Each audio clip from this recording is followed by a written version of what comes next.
јас сум Теодора, ово е нашиот прв подкаст, наша приказна. Зошто наша приказна? Бидејќи нашата гимназија всушност има доста приказни кои што треба да се кажат и треба да се слушнат. Имаме многу неоткриени таленти, како и поранешни ученици кои што се доста успешни во различни полиња. Токму за оваа приказна, денес наша гостинка е најмилката, нашата најведра и најнасмена Софија Ристевска. Здраво, Софија, како сте? Здраво, Теди, многу се радувам што сум денес кај вас. Тука гледам мои ученички од школата по глума и ти си една од нив, многу се радувам. Браво, најмила, гледаш како the skills, значи способностите од школата ги аплицираме, многу се радувам. Браво. Да, и мене ми е многу мило искрено и многу ми помогна сето тоа верувам. Што го работев. Да. Вака, како за прво прашање, како поранешна ученичка, како се чувствувате повторно да бидете во простори? Да, точно, јас одавна немам дојдено во гимназијата и баш сега влегував и му кажувам на професорот дека доста е реновиран објектот.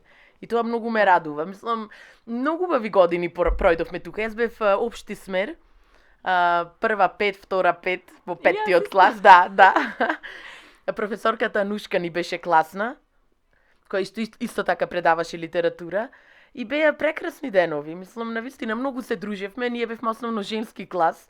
Помалку 5 момчиња беа само, да. Ама беше многу убаво, да. Мислам, професорите беа вредни од ова перспектива. Ние бевме како деца вредни, амбициозни деца, одговорни деца. Мислам, од оваа перспектива гледам дека сме биле баш окей деца. Се надевам имате многу интересни приказни. Да, од гимназијата, да. Споделите вака некоја анекдота. Да, не знам дека по литература на доста ученици јас му го пишував составот на повеќе другарки. Пошто професорката доста ме сакаше, па јас им пишував состави на децата. Тоа се сеќавам. По математика прва и втора знам дека учев многу и бев добра, имав 5, но потоа сакав да имам 5, ма некако престанав да учам математика и знам дека доста препишувавме, а професорот Трпе мене ми предаваше, прословутиот професор Трпе, кој што мислам дека веќе е починат. Не оставаше да препишем и после сите пак добивавме 2, 3.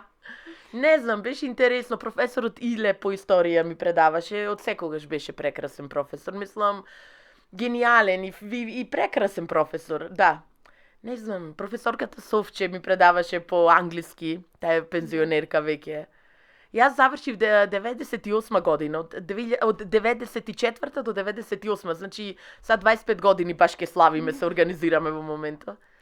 Така, Теди, беше прекрасно време. Да, и многу научивме од професорите. Мислам дека знаењата, бидејќи јас потоа студирав театарска режија и литературата беше пресудна, мислам, многу важна. Да. И сите тие знаења и начинот како да ја читаме литературата, како да го анализираме делото, како конфликтот да го пронајдеме, да го анализираме, ликовите, беше пресудно за да имам добар старт на мојот факултет, да. Исто јас имам таков став за горната гимназија, многу полиња ни нуди да речам. Секако. Сега како еден режисер, како ја поврзувате гимназијата, како испадна до тоа да бидете режисер? Па јас сакав од секогаш, јас од секогаш сакав да бидам глумица. Бев дете што рецитирав од мала, значи од секогаш бев прва на приредбите, земав награди за рецитирање, секогаш прво место, во сите приредби бев вклучен и така натаму.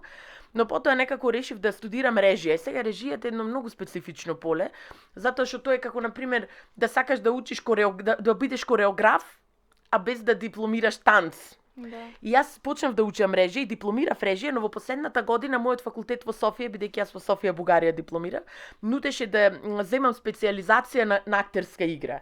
И една година учев глума и имам и таква диплома како актер, значи, затоа што мислев дека е многу важно режисерот да може и да глуми. Да. Затоа што не можеш да му покажеш на твоите глумци ако ти немаш способност да глумиш. Така. Да.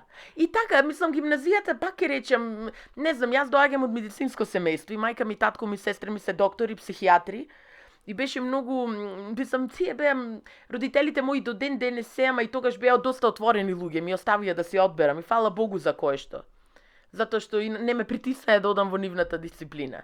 Да. Така да ето, а гимназијата даваше, пак ќе речам, значи имавме најразлични, не знам, приредби, не знам, драмски смотри, каде што ние сами правевме представи како аматери. Така, мислам, имаше шанса за развиток. Имаше шанса тогаш повеќе децата, мислам, ја одбира уметноста или театарот како идна кариера.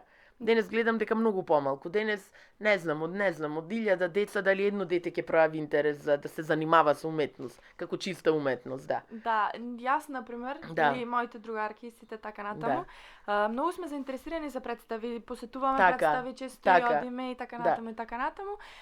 Како е и колку е, да речам, тешко да се оформи една представа, како си ти до идејата? Например, ја знаеме Малиџано. Да, ја веќе гледавте, хит. нели? Да. Сега нели премиерата Пратеникот, на Пратеникот, да, и да ни да, објасните нешто повеќе за Да, тоа. видете, има неколку начини. Едниот начин е тој најлесниот начин е да се земи драмско дело. Вие знаете, во литературата има повеќе жанрови, драматургијата или драмата е еден од тие жанрови, значи се зема драмата, напишано од автор, од драмски писател, и ние ја анализираме. Значи, анализираме седнати на маса глумците, сценограф, костимограф, композитор и така натаму, режисерот, и режисерот го кажува својот концепт и го поставуваме литературниот текст на сцена. Но јас мислам дека се поважно станува режисерот да го интерпретира текстот. Значи, што значи, не знам, тој текст да му даде современ призвук, да се интерпретира од денешна гледна точка. Например, што за вас значи, не знам, Ромео и Јулија како љубовна приказна, или што за мене значи. Кога денес љубовта има сосема други лица, не знам, дури и половите, не знам, љубовта денес не се случува само меѓу машко и женско, ме разбирате? Значи, од денешна перспектива таа голема љубовна приказна има сосема друго лице. Така да режисерот мора да умее да интерпретира. Јас тоа го правам и многу често го отфрлам текстот. Значи го земам текстот и тоа е некој starting point, значи почетна позиција. И потоа го отфрламе текстот. Малиџано е така направено. Тоа е така наречен еден современ театар, театар каде што текстот не е најважен. Зедовме еден бугарски текст, една бугарска комедија, тотално го отфрливме и потоа ги насочивме јас и драматуршката Билјана Крајчевска актерите да создадат своји приказни. Да. И под наша контрола секако. Така да, мачна е професијата на режисерот. Режисерот додека да дојде на сцена има многу битки да води. Посебно жената режисер. Со разни директори, министерства кои што треба да дадат финанси, директори кои што треба да го одобрат твојот проект. Актери кои што би сакале да работат потоа со тебе или не би сакале, па ти пак треба да ги освоиш. Сценска екипа со која што пак ти можеш да се справиш. Мислам многу, да речеме, има многу слоеви. Знаеме сега дека имаше премиера на Пратеникот, па нешто повеќе за таа представа. Да, Пратеникот беше исклучително, за нас многу важна представа, затоа што ја работевме во Интимен театар, представата е во продукција на Интимен театар, финансирана од Министерство за култура, но премиерата и изведбите се случуваат во Народен театар Битола.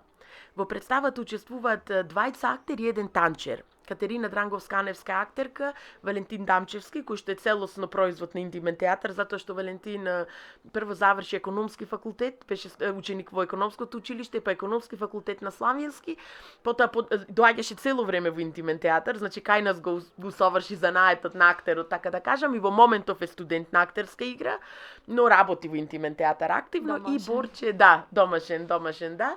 И Борис Богдановски, кој што е танчер дипломиран. И Пратеникот беше за нас еден многу емоционален процес, затоа што станува збор за еден дисфункционален брак помеѓу маж и жена. Жената е страшно љубоморна затоа што мажот има успеси на литературно поле и драматург и така натаму, и многу интересно да се види како еден брак од огромна љубов може да премине во огромна омраза, потоа љубов, и како тој циклус од кој што ниеден од партнерите не може да излезе, доведува до смрт, дали буквална или емоционална, психолошка смрт. Представата се игра во Народниот театар, ја играме секој месец. Сега игравме во март, април ќе прескокнеме заради Великден, ќе играме и во мај. Така да ќе ги поканиме учениците од гимназија, ќе најдеме некој начин да кажеме кога ќе ја играме. Ја играме во Државниот театар, така да тоа е независна сцена. Ние Интимниот театар, мојот театар, Интимен театар, постои од 2013 година, поточно од 2010, но од 2013 имаме простор во Хотел театар и ние припаѓаме на таа така наречена независна културна сцена во нашиот град. Да. Дали може да знаеме нешто повеќе за Pitch Bridge? Да, Pitch Bridge е една таква иницијатива која што потекна од ТИТИНГ, Сдружение за женски права, феминизам и феминистичка култура, кој што е водено од Јана Коцевска, моја блиска пријателка, од авторката Румена Бужаровска, која што ги напише двата познати збирки раскази Мојот маж и Не одам никаде, и е многу актуелна во моментов и пишува за многу женски теми, и Ана Василева, која што е преводач, исто така феминистка, активистка. Овие три прекрасни жени ја задвижи ова иницијатива Пич Прич, која што е всушност иницијатива за зачувување на женското говорно наследство. Иницијативата започна во 2016 година и 2 или 3 пати годишно се прават тие настани, се канат по 6 жени кои што зборуваат на различни теми. Темите се многу женски, многу чувствителни, например, сега на 6 април има нов Пич Прич настан и темата е Кога бев сама. Што се случувало на жената кога била сама. Влакна и друга тема има бидено, не знам,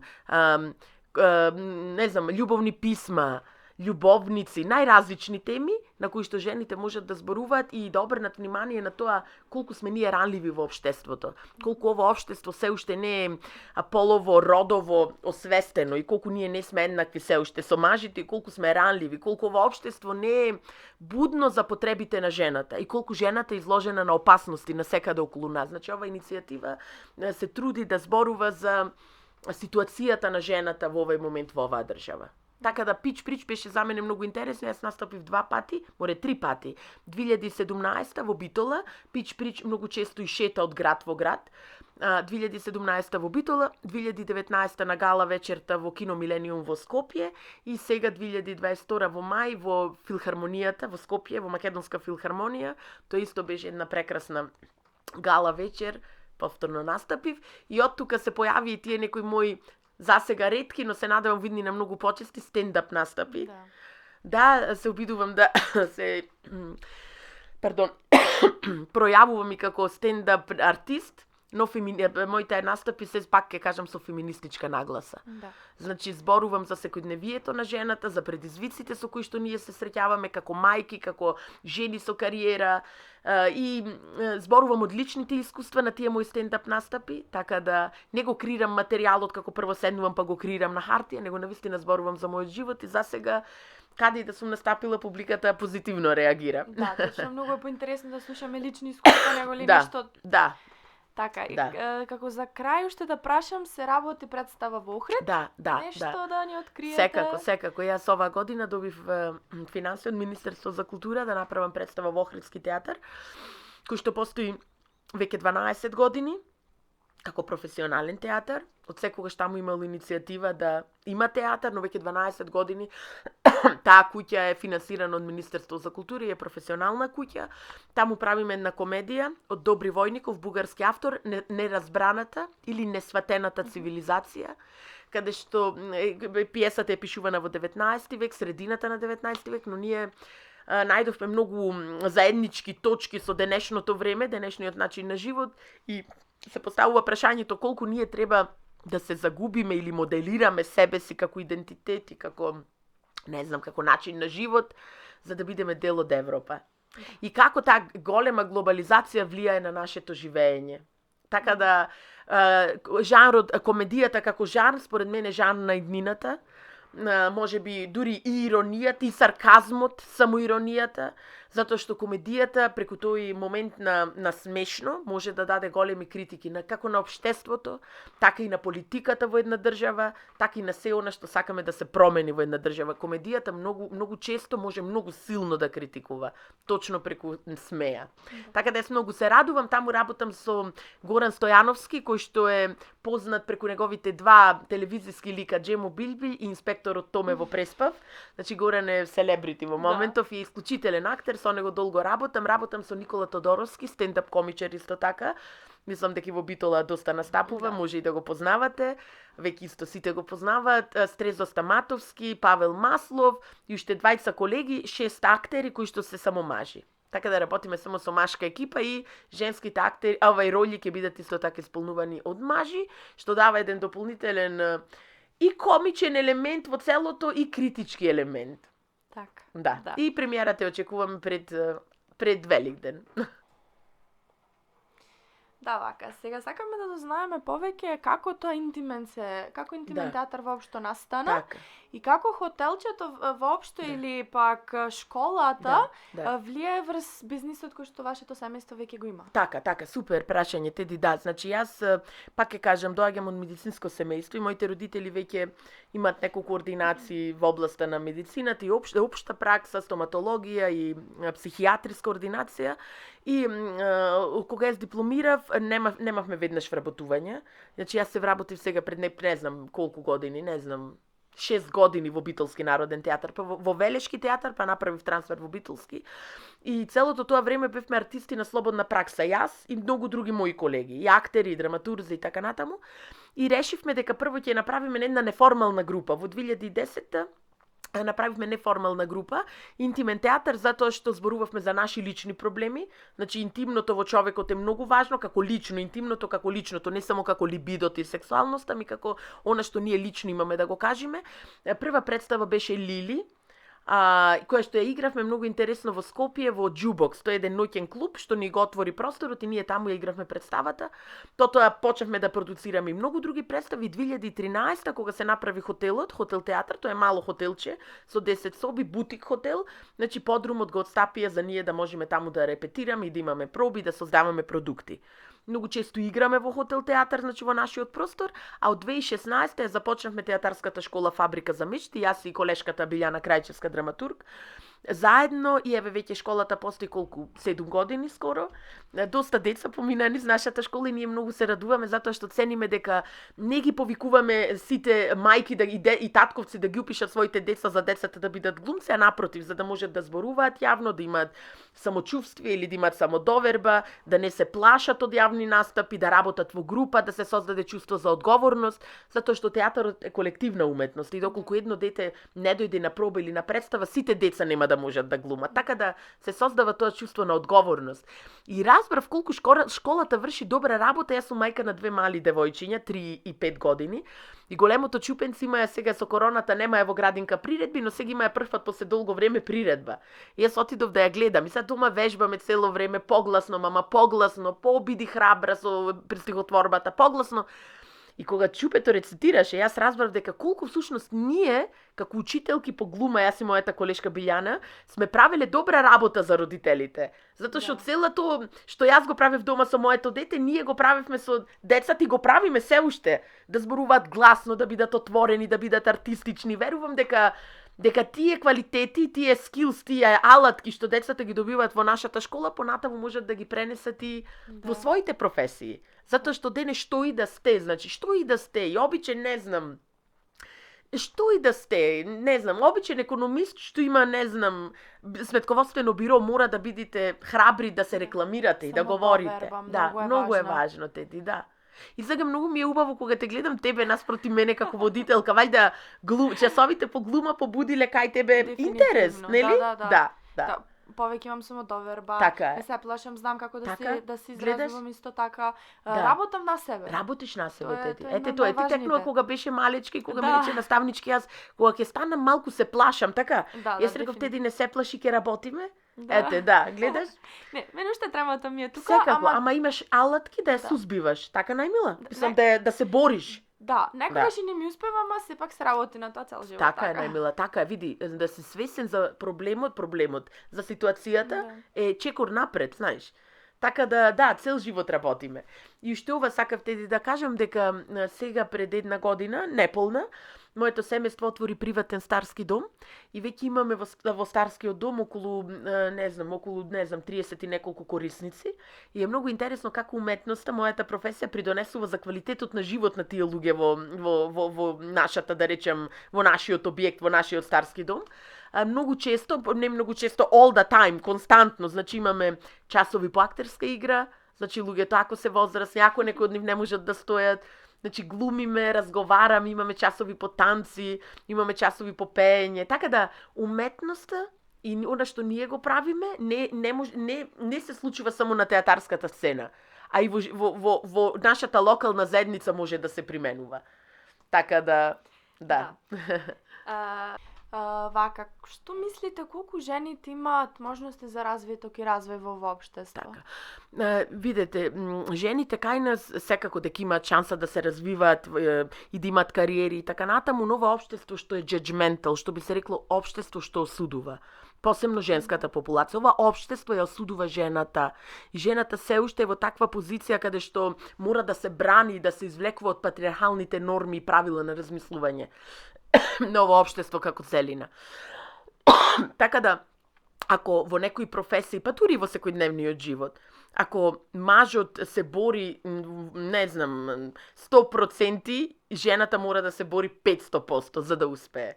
Затоа што се она што го прави жената, мислам дека во ова општество е, пак ќе речам, коментирано, не знам, поставувано под прашање и мислам дека од мали женските деца и девојчињата треба да ги учиме на тоа дека се доволни, дека се прекрасни, дека се доволни онакви какви што се, дека ги имаат истите услови и имаат исто право на се како што имаат и нивните, не знам, момчиња со ученици или мажи, така да мислам дека е многу важно да даваме сила на жената од мали нозе. Затоа што пак ќе кажам, ова општество е општество што е се уште тоне во принципите на патриархатот, дека машкиот принцип е важен, дека во семејството една жена пред се треба да биде домаќинка и мајка, и дека не се дава опција дека жената може да избира, нели? Се општо ние велиме, изборуваме дека една жена може да избира, да, ако сака може да има дете, ако не сака не мора, но пак ќе кажам, ова општество притиска и секогаш ги става во рамки жените. Така да жената за да биде храбра, за да биде своја, за да има право на избор, за да има право на глас, треба да биде како да кажам, стимулирана и охрабрувана уште од многу мали ноз, уште од девојче, уште од градинка. За понатаму да има право, ако сака да се омажи, ако не, ако сака да има деца, ако не, ако сака да има оваа кариера или онаа кариера. Жената има право на личен живот, има право на своји избори. И точно во тој правец би сакала да дадам и една таква порака, не знам, кон идните, не знам, граѓани на нашето општество кои што во моментов се средношколци во нашата гимназија, дека сите вие како млади луѓе имате право на избор, имате право на свој глас и дека, не знам, иднината мора да ја гледаме преку позитивната призма, мора да сме едноставно добри луѓе, затоа што во моментов влада едно такво, ова општество на дехуманизација, глобализацијата не дехуманизира и дека во иднина човечкото, топлината, добрината, моралот, етиката ќе бидат поими што ќе бидат важни. Затоа што човекот сепак мора да остане човек. А кон жените, кон средношколките, кон женските деца, дека мораме да бидеме борбени. И никогаш да не отстапиме од нашите принципи. Така. Сега останува уште да ви се заблагодарам за вашето гостување, а со вас се гледаме во петок.